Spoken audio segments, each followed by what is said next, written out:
information. Once they've been abused, they keep that inside and they don't tell anyone. We know that 1 in 10 children will be sexually abused by their 18th birthday, and of those, only 1 in 10 will tell.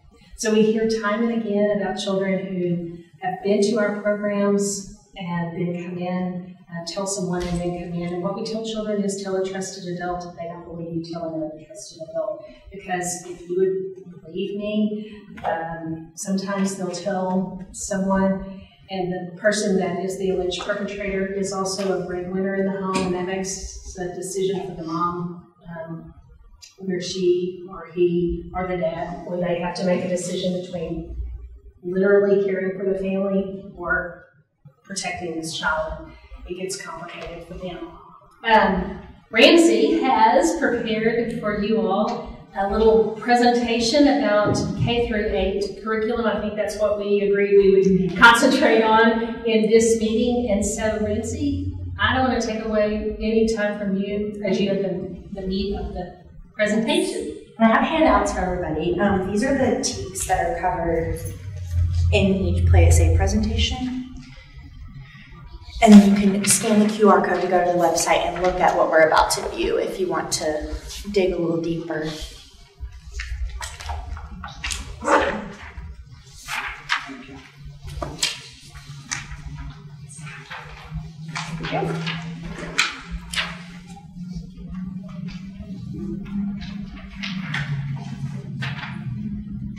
Okay, I'm going to go about this.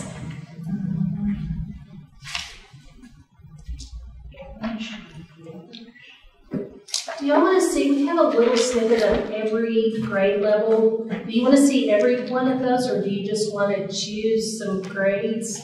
Okay.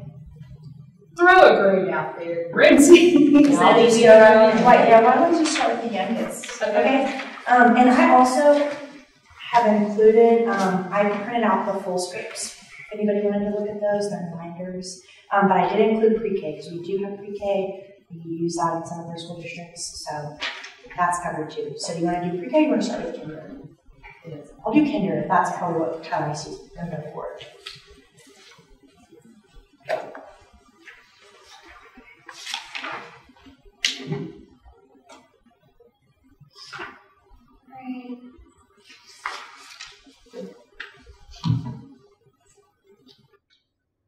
Oh, hi there. I'm TikTok. I'm a watchdog, and I'm always looking out for the safety of kids, like you. Try it! I did it! I touched the bottom! Great job! And speaking of touches, as a watchdog, I feel it's my duty to inform you that there are different kinds of touch. Some don't feel good, and some even hurt. What do you mean? Oh, watch it! There are 3 kinds of touches: safe touch, unsafe touch, and confusing touch. Let's see what Doc Williams' Play It Safe Handbook says. Hey kids, welcome to my Play It Safe Handbook.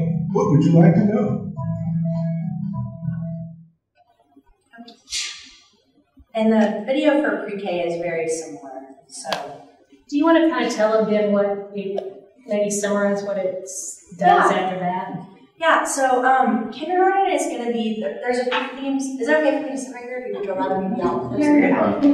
There's a few themes that are pretty common throughout, especially in the elementary grade levels. Safe touch, unsafe touch, confusing touch. For the younger kids, we do use a Joe and Susie doll to identify private parts as the parts of our body we cover with the swimsuit. We don't use any anatomical terms ever throughout. And that just kind of helps for kids to identify where everything is. And that's something that is a theme in every script, is that private parts are the parts of our body we cover with the swimsuit. So they'll go through safe touches, which are hugs, high fives, handshakes, fist bumps. Unsafe touches like hits, kicks, punches, scratches, things that leave bruises on our body. And then confusing touch, which is anytime an adult tries to look at, touch, or take a picture of private parts for no good reason. And we talk about the reasons that someone would need to do that, like keeping our body clean, keeping our body healthy, And we talk about examples, going to the doctor, when you were little and you need help going to the bathroom, medicine on our body, but that if someone doesn't have those two reasons to keep our body clean or to keep our body healthy, even if we do know them, that it's not okay. And then we also teach a 3-part safety rule, and that is to say no, to get away, and tell a trusted adult, which a lot of times trusted adults are you guys. And so kind of just empowering a child to, if something has happened, to be comfortable in a safe environment, to tell someone about it. And also, if it hasn't happened, but something happens in the future, that they already have a safety plan in place. So that's kind of the way that pre-K, kinder, first, second are into. So do you want me to go to third, maybe? Do third grade?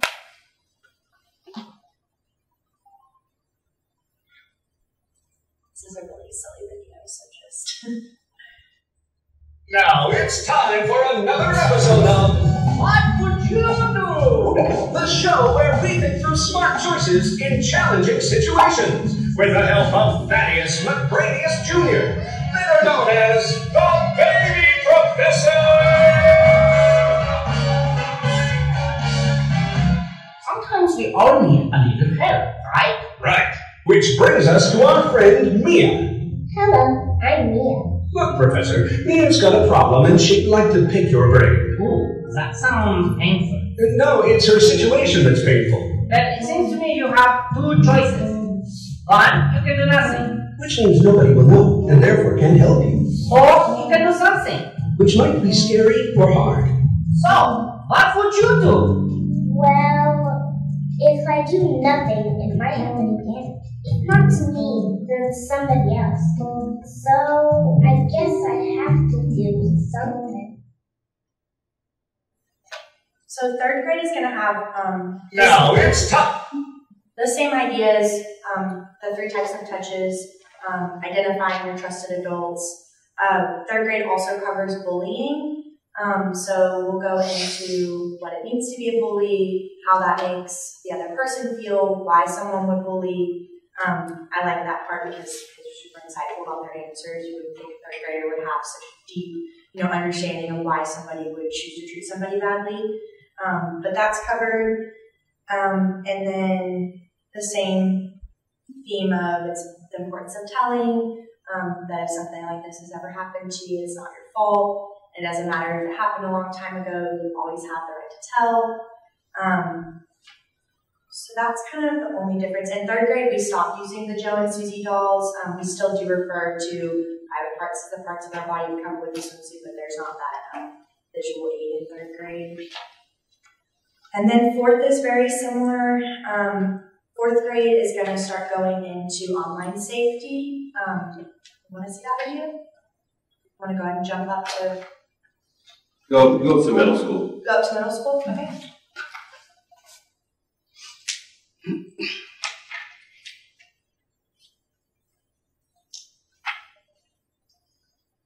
So 6th grade is paint them healthy, about having healthy relationships. When someone says you should blow on your friends and family focus your time else, I mean love, that's isolation. When someone says they don't want you talking to any other guys or girls, that ain't love. That's jealousy. And if you're in a relationship with someone who's doing any of this kind of stuff to you, guess what? You don't have to be.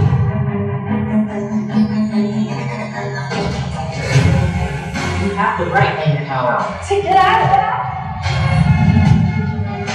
You deserve something better. Something better. Something from you.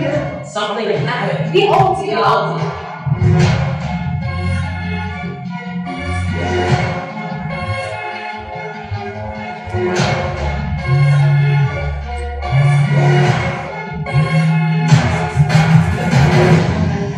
See, our lives are what we make them.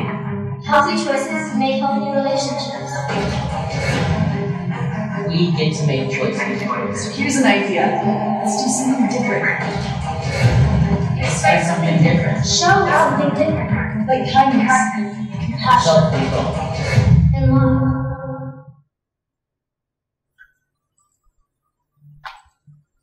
So, sixth grade, we'll start talking about kind of laying the foundation of what a healthy relationship looks like. Things like communication and mutual respect, kindness, and then also on the flip side of that, what unhealthy signs would be jealousy, isolation, not being able to have time with your family or time with your friends because whoever this person is not allowing you to. And then it also will go into kind of what we would expect a healthy relationship to look like, and also how to have, if you had to have a breakup, how to have a healthy breakup. Things like arguing is okay if it's in a respectful way, so you don't interrupt people, you don't curse at someone, things like that. So that's kind of, it doesn't cover, it's not on the abuse range in this grade level, but it is a super great way for sixth graders to start learning about communication and respect and boundaries and things like that. Would you like me to go to 7? No? Good on 7? I think we're good. We're good? Okay, cool. Unless anybody else speaking Has for a the good group, I day, apologize. Nobody else wants to see a video.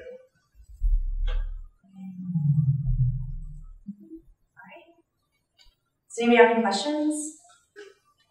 Anything specifically they want answered or to see? Good? Okay. Well, then I'm good. Great. And then, okay. Okay. So, we will entertain a motion to bring the Play It Safe program back to Tyler ISD. Motion to bring the Play It Safe program back to Tyler ISD. Can I get a second? Second. All in favor? Aye. Any opposed? Great. And it passes. Okay. Well, I appreciate you all coming today. And, with that, if no one has any more questions, we will adjourn at 1:52.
Welcome to the first SHAC meeting of the year. Yay, we're so excited you're here.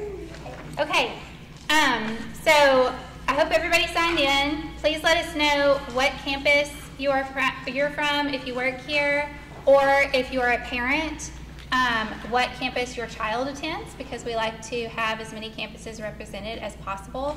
If you have friends in the district, please invite them, because we want as many parents here represented as possible. That's always a struggle that we go through every single year, is getting as many parents as we possibly can. So we'll work on that as the year goes through. So we did change the year, or the time of the meeting this year, so that we can get things accomplished early in the morning and hopefully get more people here. So hopefully this is a better time. This year, we wanted to start out having Lori Anderson. She is our Director of Guidance and Counseling. She is going to present a program this morning, trust-based relational intervention, that we started this year. She went and got certified to teach and train all of our counselors in this program. So she will start doing a pilot program on this, training the students or the counselors on this, on how to work with us through our students. And so she's going to do a little summary of that, and then y'all can ask any questions that you may have, and then we'll move into the rest of our meeting. Okay? Hey, thank you, Rachel. Thank you guys for being here this morning. Just a little bit of background about this program. When I was a high school counselor at Tyler High School, I went to a PD session here in the district, and we had someone come in. This was years ago, probably like 5 or 6 years ago, 5 years ago, and talked to us, just kind of gave an overview of what TBRI was, and I've been fascinated with it ever since. And so I learned about the program. It's a trauma-informed care program. We're required by the state of Texas to have one for our district.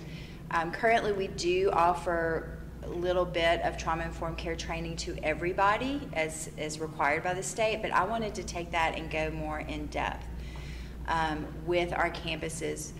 I was getting feedback from the district that principals were asking for training and seeking it out, which I love, because that means there's already buy-in, there's already interest, and they're seeing an issue on campus, especially post-COVID. With students and teachers struggling with empathy. Like, how do we empathize with kids that are going through really hard times, or from, as Karen Purvis, who you'll see in just a second, says, from really hard places. And so this really focuses on trauma. How do we build relationships with our students, and then how do we use those relationships to help build resilience with them, and help build a trusting relationship, at least while they're with us. We can't change the environment that they go home to, but we can build an environment here while they're here with us, which is most of their day, that is safe, supportive, trust-based, and trauma-informed. And so that's really when I started to have those communications with principals, this came to mind. This was the first thing. So you have to apply. This is through Texas Christian University. It's a practitioner program. It is very in-depth. I had to go through some online training, and then I had to undergo a forensic interview, which is a 2-hour interview into your past and your attachment style, which is really fascinating, and then had to attend an intensive week-long training. I can tell you the training itself and experiencing the training has changed my life in many ways that I can't even put into words. And so I'm hoping to send a few more of my counselors. I'm training all my counselors right now to be trauma specialists, which they kind of already are based on their background and their experience. They've gone through many trauma trainings, and we always offer them PD. Region 7 offers PD. But this year I want to really be intentional and really focused on this entire program. So they're going to get more intensive every month as we meet, and we're going to really delve into it.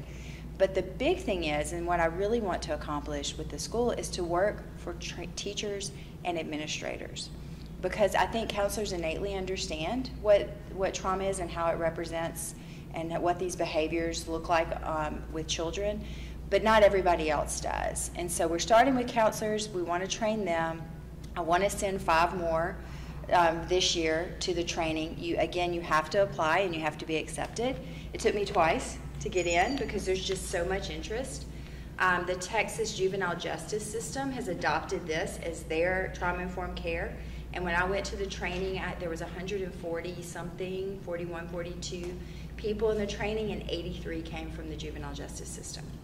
There's data that supports this. I've talked to people and they're like, okay, we're throwing a lot of money at mental health. Where's the data that shows that it actually is making a difference? There's data, lots of data. It's a college-backed program, and so they're all about research. And now that we have the Texas juvenile justice system using this as their trauma-informed care program, they're collecting data as well for the state. They believe in it so much that at that training, I was at a table with top administrators, the superintendent of schools for the juvenile justice system, the chief mental health counselor and trainer, PhD in clinical psychology that they recruited from Washington State to come in and train everybody in dialectical behavior therapy, which is very linked to trauma, to this trust-based relational intervention. The head of HR, the executive director of HR, like they believe in it so much they want a top-down approach, and they brought everybody there and are continuing. So I feel like it's Fort Worth ISD is already using it, of course, because they're right there with TCU. There were a lot of people from Dallas area, different ISDs, of course, Austin area, Houston area, and then as far as now Louisiana is starting to adopt it as their trauma-informed care program for their juvenile justice system. So it's a great program. I just wanted to introduce it today. I know that's a lot of background information, but I want you to understand that there's been a lot of thought that's gone into this and a lot of planning. I'm starting with 3 schools this year just because I'm one person, and I am what you have to be a practitioner to be able to train. It's copyrighted material. And so I can't train an entire district, but we're working towards that. So I'm working with 3 different schools, starting out with Caldwell, Ramey, and Jones Elementary. And this is basically because these are the principals that came to me initially and said, we want assistance, we need to find something that's working. So there was already principal buy-in, so it was easy to start with those 3 schools, and I think that we'll see a variety of different, I mean, each one has its own different dynamics and unique demographics that attend, so that'll be some really great data for us to collect. So, with that being said, does anyone have any questions about that before I get started? I'm just going to show you, this is a super long presentation I used to train. I'm just giving you a little bit of an introduction. There is a video of Karen Purvis. I apologize ahead of time, it's a YouTube video, so there's like a 3-second commercial at the beginning that we'll get through, but it's her own words. And Dr. Karen Purvis, who's no longer with us, she passed away in 2016, but it's her own words. She and Dr. David Cross are the 2 developers, and they're both from TCU. And she can basically talk about it better than I can. So, move this way. Okay, this is just the goals of the different, so this is understanding TBRI. So TBRI, the whole thing about trust-based relational intervention, it's attachment-based. That means that we look at how do students form their attachments to adults, to caregivers. And kids from really hard places, as they term it, Karen Purvis came up with that term, have attachment issues. And these attachment issues are started at a very, very early age. We're actually learning now that attachment issues and trauma actually can start as early as being in the womb. And we're seeing that stressful pregnancies, stressful deliveries, short stays in the hospital as a kid can actually have the same effect on a student, a child that has undergone extreme abuse and neglect as well. So if you look at that across the board, one of my principals said, you know, we don't have a lot of kids that come from traumatic backgrounds, and I said, you don't know that. You really don't know that. You don't know these behaviors that you're seeing are most likely tied to trauma, and it doesn't have to be a child that comes from severe abuse and neglect. We expect that from those kids, but it can also represent in other kids different behaviors from different backgrounds that maybe you wouldn't expect. So it's a great learning tool that we can to talk about this, because I think we're starting to see with so many behavior issues that they all or most of them can be tied back to trauma. So it looks at the whole child. It talks about them developmentally, respectfully. Where are they in their development? We now know that kids that come from traumatic or have a traumatic experiences, the kids that come from hard places, emotionally, they're about half the age of they are biologically. And so understanding why would an 8th grader throw a fit and hide under a table, or 8-year-old, sorry, throw a fit and hide under a table, is because developmentally, emotionally, they may only be 4. Why is a kindergartner throwing a temper tantrum and not nonverbal and not being able to express their emotion? Well, emotionally, they may only be about 2. So we have to recognize that, and we have to meet them where they are developmentally, and this program really allows for that. Okay, this is Karen Purvis. Again, sorry about the commercial. I will switch it as fast as I can.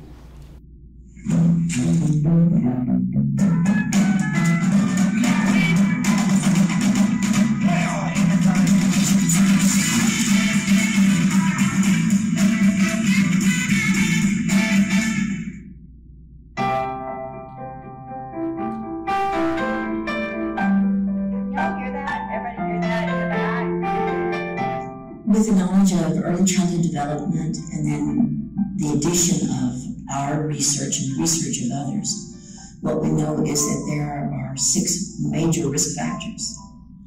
And if our children become available for our families by adoption or fostering, they've got at least some of the risk factors. The first risk factor is a difficult pregnancy. It can just be mom was stressed. It could be mom didn't have enough to eat. It could be there was an argument between the mother and the biological father, or it could be that there was an argument in her family of origin. But all of those things create profound stress on a developing baby's brain. It can be a difficult birth. Some children have protracted labors or forced labors. Some children have tiny hypoxic episodes where there's just a fraction of a period of time where there's a little oxygen deprivation. It's common in all children, but it's considered a hard place. Some children are premature and they have early hospitalization instead of nurturing care. Those 3 risk factors are very often overlooked when we think about our children coming home.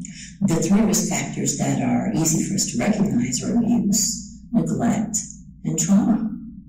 But unfortunately, many of the children who come to us had a loading of risk factors, and some of our children have had all the risk factors. For families who adopt a child at birth, they think that will be a low-risk situation. But a child who has come home to us at 3 days of age will still have some loss to deal with. It's going to take on the part of parents tremendous insight and tremendous sensitivity. And we have to come to our children with great respect for where they've come from. Even if you were in the delivery room and held that child when they were 5 minutes old, that child has loss. And that child had some risk in utero. And we have to look at our children's behavior and remember that brain formation, trust formation, brain chemistry, sensory processing, all of those were each built the first year before birth and the first year after birth. We have to look at our child's behavior and to always see where they have come from. Parents will say, well, my child can't possibly remember. I adopted them at 18 months of age. And I will tell you that the harm that is done before a child has brain maturation is harder for them to deal with than the harm that was done when they were 4 years old and they had maturity in the frontal lobes and they can say, I remember when. A child who didn't have care in the early days of life will say, I have a sense of hunger. I have a sense of loneliness. I have a sense of danger. But that child can't retrieve a concrete memory to deal with. That doesn't mean it's not there. And we always have to look at our children through the eyes of their history. We have to deal with behavior. We have to be proactive about behavior. But we must never forget where our children have come from because it is always influencing their thinking and their feeling and how they believe. One of the really important things for parents is to remember that everything that they do with their children, everything that they face with their children, they've got to look with eyes of compassion. You can't just see the behavior. You have to understand and remember always that child's history. We talk in our book about having compassion as your touchstone.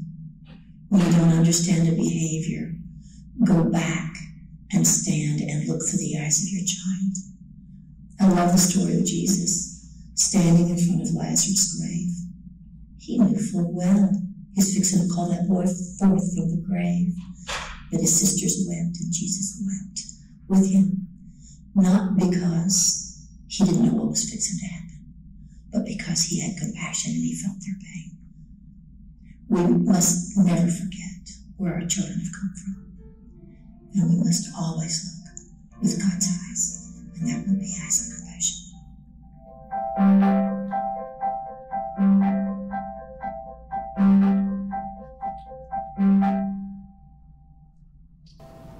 Okay, so two things I just... Good night. Just so I can explain, this program was initially started for adopted and foster kids. That's why she talks about that and talks about parents. They started before they came up with this entire program, and Karen Purvis is also a pastor's wife, so she does speak a lot about Christianity and stuff, but that's not, just so you know, not part of the program. You know, not that that's bad, it's just not part of the program. But TCU, they had Camp Hope, was their initial start, and it was a camp for foster and adopted kids, and then training also for the parents that had to deal with the hard places. But this is universally being able to be applied across the board with any child, and it actually benefits any child, whether they come from hard places or not, because what we're talking about are relationships and building positive relationships with children and using those relationships to affect positive change in what we see with the kids and their behaviors. There's three different parts that we focus on: connecting, empowering, and correcting. And I want y'all to know there is a correcting piece to this. There's a correcting piece. Just because we understand behaviors doesn't mean that they're allowed or excused. But the whole premise is that, and this is what Karen Purvis says, is that you have to connect before you can correct. And that needs to be a really focus. Coming in hard and trying to correct before you have a connection with a child is absolutely terrifying to a child that comes from hard places. And they're going to go immediately into that fight, flight, or freeze. They're going to be aggressive, or they're going to be argumentative. They're going to try to run away from you, or they're going to totally freeze and shut down. Those are the three responses that we get. So coming in hard to try to correct behavior before you've connected with the child, there's no trust built there. And so it's trying to explain to everybody, teachers and principals, that a lot of the behaviors you see, and especially initially when there's contact, are out of those child's control. That doesn't mean we excuse it, but we connect with them so that we can build on that. We empower them in different ways so that they can ask for their needs. A lot of these kids have lost their voices. They don't know how to ask for what they need, so their behavior is trying to express what their needs are. So stopping and asking, empowering them to learn how to use their voice, to request what they need, and then correcting behaviors that they've learned. Those behaviors have been survival behaviors for most of the kids that we're talking about. And so they've adopted those behaviors. They become habits. So how do we allow them and teach them alternative ways to get their needs met? So that's what this whole program is. I think that it's going to be significant if we can get it district-wide. It's going to take us a while. My plan is 5 to 6 years. I mean, honestly, that's the way to see some really significant changes. I think that's a reasonable thing, starting small and just kind of baby stepping through it, getting everybody on board. I want to focus on every school, and I want to include DAEP, because I think that there's some work that we can do in that area as well. So any questions right now? Yes, ma'am. Sure. So my name is Chantel. Nice to meet you. I'm the healthcare center here in Tyler. provider, Mhm. and we also we do behavioral health. Mhm. And so we see a few of the students, well, majority of our children come from top ISD. Is there a referral process for this or a program that we can implement, like give to TISD, or do we come to you guys? How do we implement the connection of us seeing the patient in the facility but trying to get them the services that they need inside the school with this program? Well, this program is really not specifically, it's kind of the counterintuitive. It's not specifically focused on mental health. So we do have our own mental health counselors that work for the district, but their caseloads do get full pretty quickly. We're always looking for outside referral resources, and I would love to set up a time to talk to you to see like how you guys may assist us with students, like what programs that you offer, what can we offer to our families and our kids that maybe we can't see, or maybe kids that you're already seeing that we can provide support on campuses. Just, you know, so yeah, I would love to set up a time we can sit and talk more about that. Any other questions about this program? Yes, sir. So what's your measure of success of these first 3 campuses before you start to go to other campuses? Well, we've got to kind of, I'm actually in contact with the juvenile justice system and trying to work out like what they're using as measures, because this is brand new for all of us. We're just kind of dipping our toe in the water. But what kind of data? I mean, I would love to see reduced, you know, conflicts on campus. I'd love to see reduced discipline referrals. I would love to be able to see, like, look at teacher retention and teacher overall, like, because it's supposed to really help with teachers' classroom management, and they're being content and happy with the job that they actually do every day. I'm looking at gathering data from all angles: student responses, teacher responses, reduction in discipline, reduction in kids being sent to DAP, especially from a school where they have a high number of students. Just trying to look at the whole gamut and working with the juvenile justice system to see what data they look at and connect. But, yeah. Does that answer your question? Any other questions? How long have you been using this program within TISD? This year's the first year. This year, yes. This year's the first year. We're just starting. I just completed my practitioner training in June. So I trained, we've had, and this will be ongoing throughout the year. I've worked already with Caldwell teachers and I've worked with Jones teachers. Ramey was kind of a little bit later to the table, so I'm going to work with them in October and get them caught up. And then just every PD session go in and train, and then just kind of try to monitor it from my end as much as I can.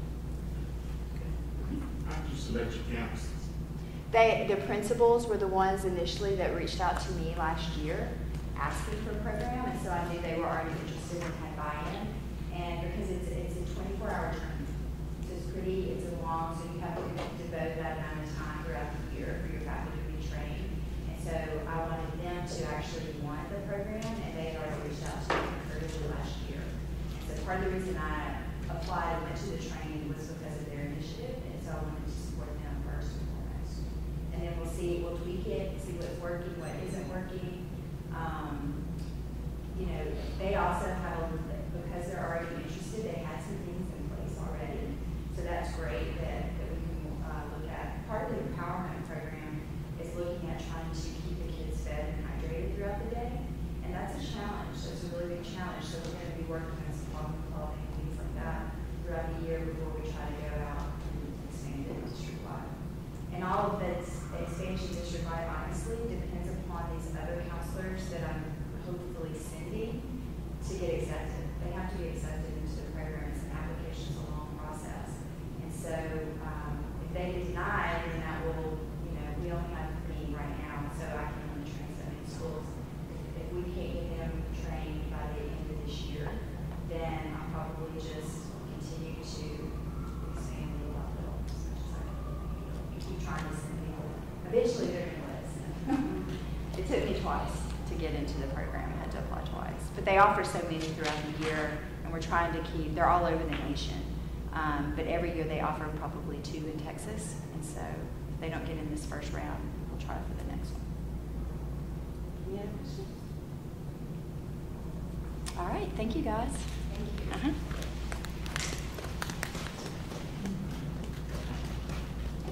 Okay, so thank you, Lori. Our next thing that we wanted to discuss here at the first meeting, because we didn't want to take up all year trying to figure out what does SHAC want to accomplish this year. So at our meeting in April, we had small groups that came together and talked about what are our goals going to be for this school year and what does our committee want to accomplish. And some of y'all were here for that meeting. We had a little bit of a small group at that meeting. But some of the things that were talked about were truly health related and some were not. So the goal of this committee needs to stay health related. So that's, get your mind set on that thing, okay? So some of the things that came out of that meeting were mental health, which is why we had Lori talk, because mental health is truly an issue that we see all of the time in our schools, as Lori mentioned, but we see it in our nursing clinics every day as well. Kids come in with anxiety. We have so many kids from elementary school all the way up to high school that are on anxiety medications. And then also childhood obesity as well is also a huge issue in our campuses. I mean, we have a kindergartner at one of our campuses right now that probably is pushing over 150 pounds. So, which is not, I mean, that's not okay. And it starts at home. Okay, so I mean, this is kindergarten. He just walked into our school. And so we can only do so much. I mean, Stephanie can tell you, I mean, the new guidelines that they're putting out for our school lunches, they're hard to meet. I mean, and make it so that kids really want to eat that food. And so they have strict guidelines that they have to follow. And so, you know, fighting that and trying to find foods that are sourced there. And I know that Victor and Stephanie are welcome to any suggestions. They'll listen to calls and things like that. But and you know, Haley Skinner is here from our PE department, and she has really worked hard with our PE department this year and trying to put forth the curriculum there and pushing it forth to make it a fun class. And we use Quaver now that everybody voted on to make it a fun class where they're actually learning about the human body as they're playing games. I know my daughter, when she was in like second grade, would play tag, but learned all about the heart and all of the bones in the body and everything, but she was also playing tag while she did it. So they're learning, but also playing games, which is a really good thing. So tackling, how are we going to, you know, tackle the childhood obesity issue, but also mental health. So if we could look at those two issues, I think, those are the things that were chosen back in April, and come up with ideas of how can SHAC maybe tackle those two things and come up with projects to look at those things and those issues, to really look at our kids. Those would be good things. And then the other thing that we need to do today is come up with some new officers for our SHAC this year.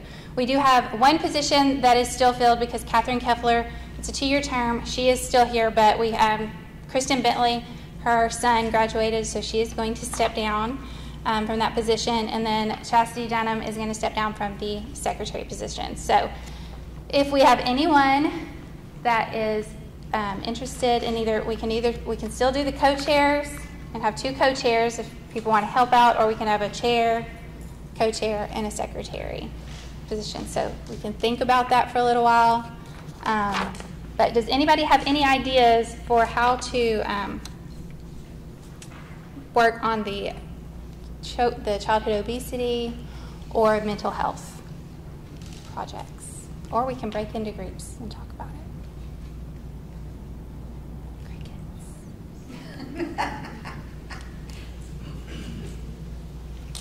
So I was thinking for the childhood obesity, do they have parent nights? I mean, I would say to bring in a nutritionist or someone from like the food bank to do like a cooking class of how to provide healthy and then inexpensive meals at home, because I know that's a big issue.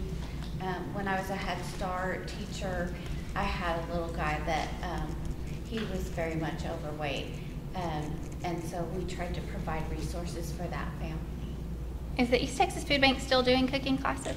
Yes. They are? They just opened up a distribution center. So in that distribution center, they actually teach cooking classes there, but they also come to you. Okay.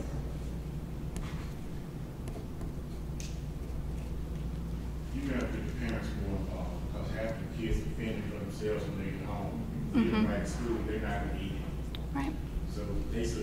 jump. She said probably there's comfort food for them too, because they're not getting the attention they want at home. So that some kind of way to bring the parents in. I'm a grandparent, so I'm grandparent, so I try to have a balanced meal. A lot of people don't believe me, they just throw some snacks, vegetables, and they don't force fruits. But the kids are basically on their own. Parents strictly going to try to be getting the parents in, working with the counselors and the principals, see if we can have something on campus to get the parents in on nutrition, a balanced meal. And you're going to have to make it fun for them, some kind of which way, whether it's through a PTA meeting or at a, how more used to do it. They get extra credit. The teachers get extra credit if they come to this class. Like I said, PTA, or if they have a festival, whatever kind of festival they have, they have something on nutrition. Try to let's balance kids' meal and see if the parent, the counselor, and maybe head the person at the school for nutrition, come not preach to them, just something basic that the parents don't know. Right. Okay. They get food stamps because they go buy chips. And you're going to have to show them something how to buy healthy, but yet also affordable, because to eat healthy, it's expensive. Right. And I think that's why they go to those chips and those things, because they're a lot cheaper than if you do buy things that are healthy. And so, but like, I know that some of the elementaries do fitness night. They'll do a fitness night for their students to get the parents involved, or they do parents and PE. As Tom is throwing things at me.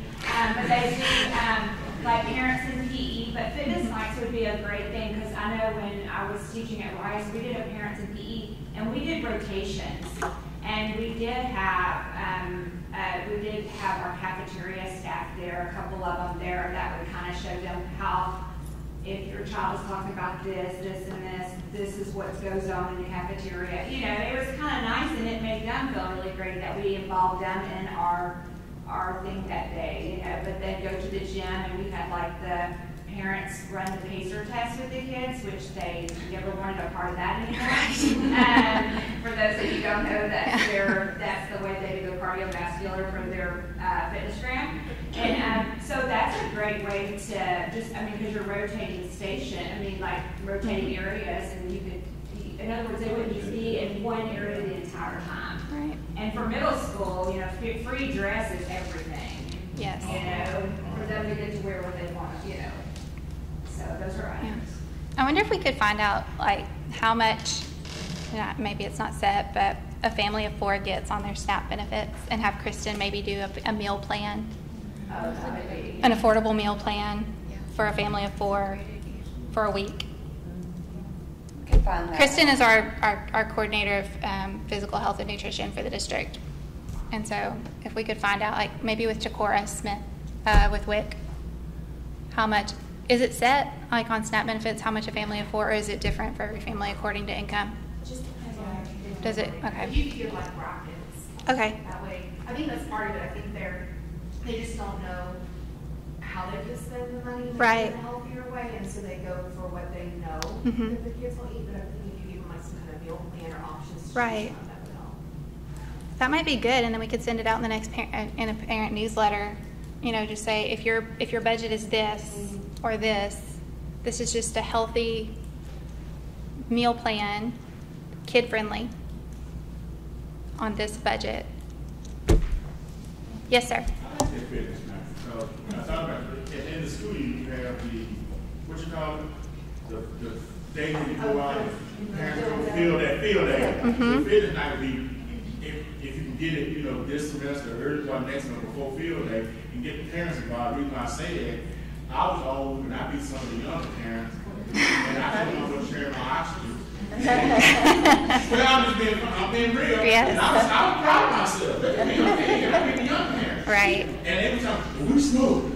They trying to stay out there. I'm going down and I'm sharing. Because y'all younger than me. But if you get the parents involved, like she said, rotating station, that's good. Then something for the parent. I had fun. Right. And then when I really feel good when I beat the younger parents.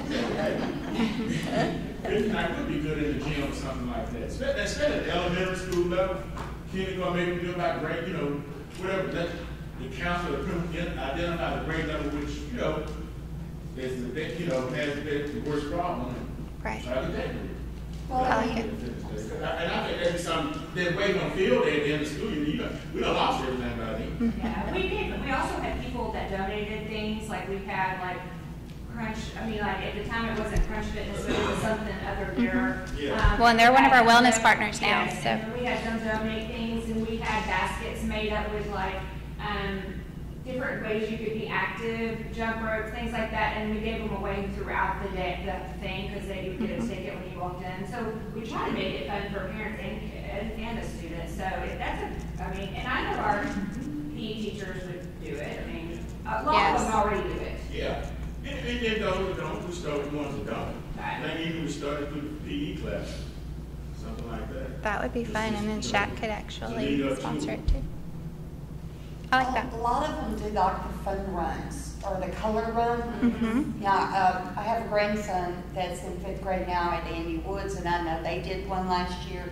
Read on my news feed, somebody's fixing to do one. Yep, Chapel Field. So things like that, you know, we don't have to wait till the end of the year or one night or whatever activity. Do it throughout the year, either say once a quarter or whatever, to get different schools, different areas involved, so that you're bringing the parents, grandparents, aunts, uncles, whoever, to participate and be aware of things that are going on and hand out these informational things. Because like when it comes to the food, you were talking the comfort food. When you have single parents and they have, you know, multiple children, it's kind of hard to think on a budget as far as what's going to be easy to fix, less expensive to fix, but also to where they will eat. And 9 times out of 10, they're going to resort back to the comfort things. Right. So we have to retrain from back when it was my day, where this is what you ate or else, to the, oh, I'll just grab this kind of thing. So. And when you work on that meal plan, it might be good, like you were saying, so many kids are home alone, like the things they can do on their own, fruit, or maybe cutting some things up and having it ready where it's idle for them to get. Chips, popcorn, hot chips. So many hot chips, and a kid comes in and throwing up in the clinic, and they're like, "I'm vomiting blood." I'm like, "You ate Takis, hot Cheetos." There you go. And then they get it in their eyes. Yes, sir. 2 questions. So one, what's the timeline? Is this project or projects? After it cools off. We're on heat advisory this week. We are not even allowing PE after 11 a.m. this whole week outside. So we are on indoor recess all week. So. Does the implementation be done by the end of this school year, or to just launch something? So I would say, with the meal plans, I'm going to ask Kristen Parker to work on that as soon as possible so that we can get that out in a newsletter, hopefully in the next month. I think, too, it would be good if, like you mentioned, some people have 5 kids. I have 3. Some people have 1. So, like, being able to say, like, this would feed a family of 6, or this would feed a family of 5. The other thing I was thinking about is, well, 2 things.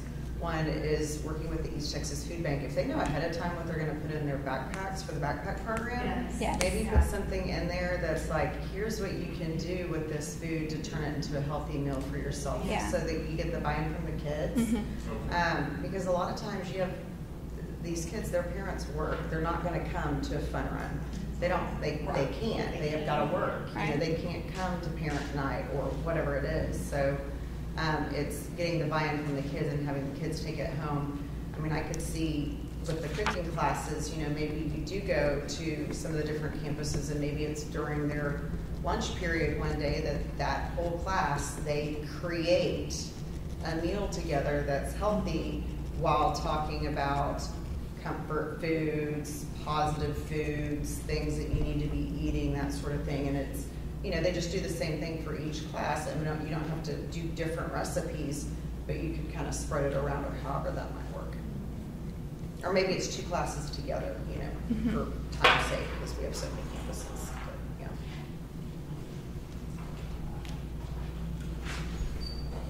Yes, sir. Follow-up question for any. Is there a certain age linking this to everybody K through 12 or a specific age group? For all of it, or for? That's what I'm asking. I think for all of it. I mean, it's a widespread issue. It's a lot to try to. Well, so the fun runs and things will be elementary. They do those on elementary campuses. The meal plans will go district-wide to a parent newsletter. That goes out to everyone. So, I mean, that part will go to everyone. But the fun runs and all of that will go district-wide. And everything else will just be campus-specific of what they plan for their campuses. As far as activity is concerned, this is they'll have the P showcase. We have the P showcase this year where every campus, every elementary campus participates in it. So, and that's 17 campuses. So we have that. It's the week before, it's that Tuesday before Thanksgiving break. So we have that going on. We always have pump, pass, and kick. We always have hoop shoot, and then we always have the track meet. So that's all. Those are 4 things that we have. The PE showcase we do every other year so that we can get different students. So that way the same students aren't getting to go, because we try to do every other grade level. So this is the year for it. So we try to have different events, and then also that's not counting what the campus decides to have. And like I said, I know of probably 3 campuses that are going to have some type of fitness night already. Andy Woods does parents in PE. They do a fun run, but of course when you talk about fun runs, you're talking about having to pay to be a part of the fun run. So that and I think we have a couple of schools, Pete and another school that's going to try to do something like a parents in PE to get their students there. Bell had parents come and do part of their PE one day last year. So we're trying to get parents involved in the physical aspect of it, and some of the parents took off work to come because it was important to their students, to their child.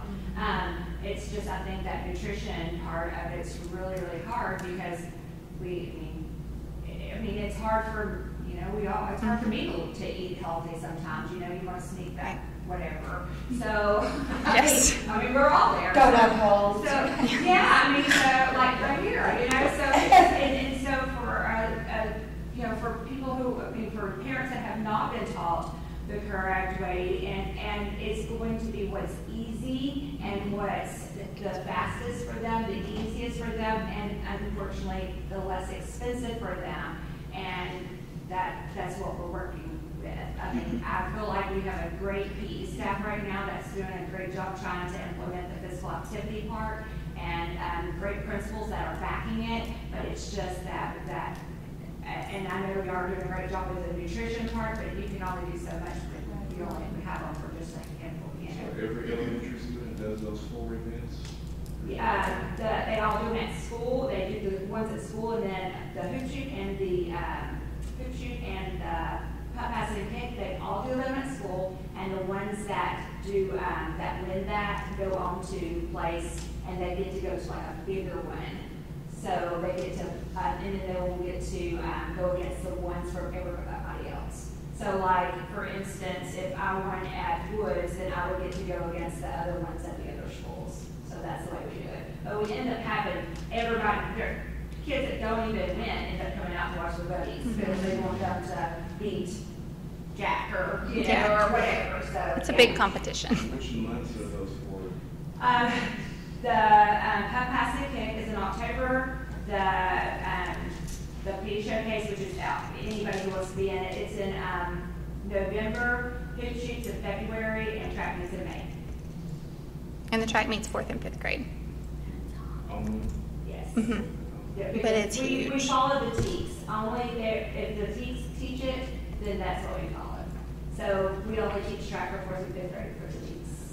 So my thought is that kids are going to be more motivated to compete at these fitness physical events, so you can have the nutrition component as an intermediate motivator for them to want to participate well at these 4 fitness events. So we can still doing both of them, but having the nutrition feed into the physical activity aspect. And now with our TEACs changing, we're doing a lot more nutrition stuff in PE. So we have a lot more, games that are involving the nutrition aspect of it. We're trying to, that's what I worked on this summer, was trying to involve games that had nutrition pieces to it to make that fun and to help them remember things. So that was something that they added to our play this summer. So that's what I've been working on as well to help them. We could do this just targeted for 4th and 5th graders, since they do I forgot which one you mentioned. Or still need to be some track meet. comparison angle at the end. The what? I'm sorry. Some kind of prizes for the, That's what I was going to the ask. high achieving, not just for those, not the physical fitness. Incentives. But the nutrition component, there be some kind of incentives and kind of prize, or multiple prizes, whether it's a prize for the best boy and girl at each campus, or something. Best boy and girl measured by what? Yeah. You don't say certain campuses do that, right? What's that? Follow the teachers into the program. No, that's every campus. The teams are what we have to follow. That's what we teach by. That's, yes. So does every camp participate in the program that you're talking about, they go in October and November? Everybody participates in it. So like for instance, the one in October, that is a pass and kick, which is, it used to be sponsored by every campus participates. Right, everybody participates, yes, sir. Every elementary campus. Elementary, yeah. Sorry. No, you called out a couple of elementary. Yeah, this was just. I was trying to, okay, I'm missing a couple of campuses. They all participate in it. And then middle schools, this year in middle school, 6th grade is going to be doing, 6th grade is kind of like that, they're not ready for athletics, they can't do athletics yet, by anybody else standards, but yet they're in 5th grade, they kind of, they're not in elementary PE anymore, so what we're doing this year is we're doing 6th grade pre-athletics. And so they're going to be they'll do like a unit of, say, football, and then they'll have a 7-on-7 tournament. They'll do volleyball, they'll have a volleyball tournament, and then they'll have a track meet at the end as well. So we're trying to do some things like that to keep them from just being, I'm just in 6th grade, I really don't know where I fit in. So they'll have the same type of thing as well. So I have a child, my son, he's at Burbank, and he's in kindergarten this year, but last year, I was really pleased with the involvement of parents because throughout the entire year, they had different things going on, more so on fitness, that the parents were able to come and engage with the child, and I know I attended a few, and the parents at that school show up. So is there something that maybe for the schools that are having a hard time with that element, that the schools that are thriving in that area can kind of learn some things from them? I would say start with those schools that don't have active parent participation. That's a good point. That's why I was going with you on if every campus. Yeah. So I would say start with schools that don't have the active participation. And that way you can show some kind of confidence those parents active participate. It could be a parent, it could be a principal issue. I've had to deal with bad principals. Well, some schools have not had really active PTAs either until the last year or two, and we're working on that. And so they're really working on getting those PTAs active, and so I think it's getting better. So that should be helping. But even so, we work with the principal, the counselor, and the PE teacher, go ahead and get the fitness part, whether they have active PTA or not, because some parents, like I say, not going to come. I'm not a PTA person, but I go when I have to when they do it. But I would say start with the campuses that don't have the full parent participation. And that's why I was asking that question, because she brought several schools, she just brought up school. I'm still missing some schools. So I'm not calling those schools out, but I'm still missing some schools. Yes. There's 17 elementary. Yeah, maybe what you could do is you talk about how good Birdwell was at doing that. Whoever made that happen, who knows who that was. But maybe you take a deeper look at it and say, these campuses are doing a lot. They're doing really good, they're really getting a lot of activity. And you pair them with a school that's not doing that. That is struggling. You have a mentor to that school about how to create those at those campuses and get the turnout. That's a good idea. Maybe they can mentor. Strive to participate. So I worked at TJ Austin, but I haven't been there since COVID. So we did struggle to have parents participate, but the biggest participation we had was if it was like a musical thing the kids were in, or if we offered a meal. And so but that takes money. Yes. So.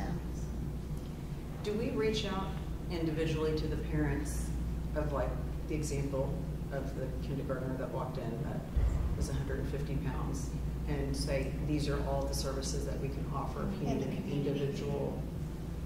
Because you don't, I mean, part of it is you don't want to call a kid out if you do these cooking things or these nutritional things. You definitely don't want to call those kids out and make them feel uncomfortable. But I do think that targeting, picking up the phone, making sure that, like, there has been a physical connection with that parent, whoever that point person is, and saying, hey, we can do all of this for you. We see that, you know, your child is struggling. We're worried.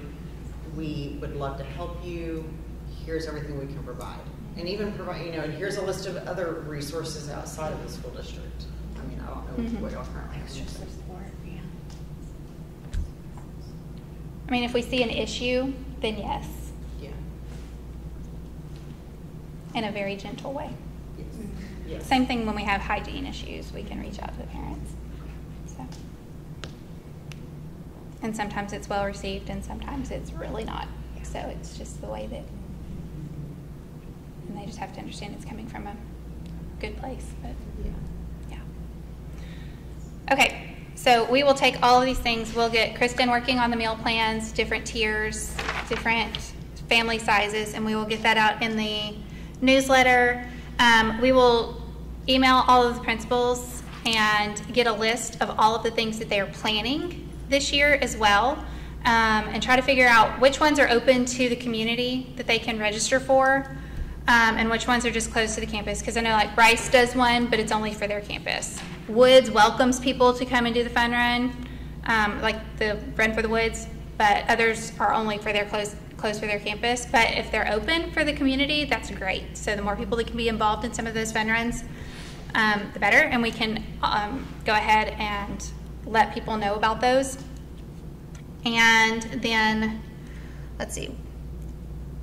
Then we need to talk about officers real quick. Is anybody interested in putting their name in the hat to serve as a chair or co-chair? Cannot be a district employee. Let me put that out there.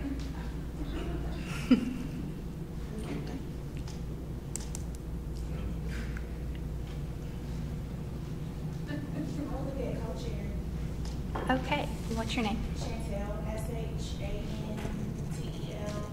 Jackson. Okay. Yay! Do you have a student in the district or are you a community member? Kason Jackson. Okay. Kaeson Jackson. Me and Tess Birdwell. Kindergarten. Great, you'll be with us for a long time. Okay, anybody else? All in favor of Chantel Jackson as a co-chair with Catherine Keffler, raise your hand, please. Any opposed? Great, welcome, Chantel. Anybody interested in secretary? The only duties of secretary is to take minutes, type them up, and email them to me, and I'll post them on the website. Sure. Yay! Barbie Clay? Welcome, Barbie Clay. Okay, wait, I have to do the thing. All those in favor of Barbie Clay as secretary? All those opposed? Great, welcome, Barbie Clay. Thank you. Barbie, remind me which campus? Indy Woods and Legacy. Indy Woods and Legacy. 2 grandsons. Awesome. You look good, grandparent. I'm sorry. You look good, grandparent. Oh, thank you. We love having grandparents and parents and everybody here. Y'all are amazing. Okay. Anybody have anything else that they want to discuss today? I think we've had great discussion. Okay, well, if y'all have anything else, y'all can email me anytime. Otherwise, we will see y'all at our next meeting. I think it's November 15th. The next one is not on a Tuesday, okay? It's November 9th, I believe. That's because this room wasn't available. So I will email out. If you have any other friends, please bring them. The more the merrier. And we'll see you next time.